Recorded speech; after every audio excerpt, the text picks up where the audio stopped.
public warning system.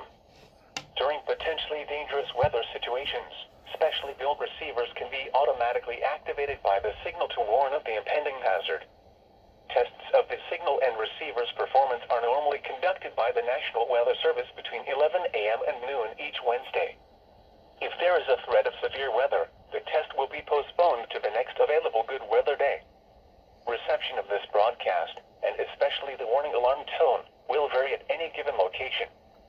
This variability, normally more noticeable at greater distances from the transmitter, can occur even though you are using a good quality receiver in good working order. The warning alarm tone will be activated for hazardous watches and warnings for the following counties: Champaign, Clark, Delaware, Fairfield, Fayette, Franklin, Greene, Hocking, Knox, Licking, Madison, Marion, Marl, Muskingum, Perry, Pickaway, and Union.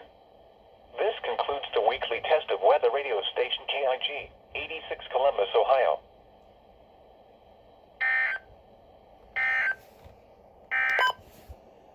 Here are the 11 a.m. weather conditions.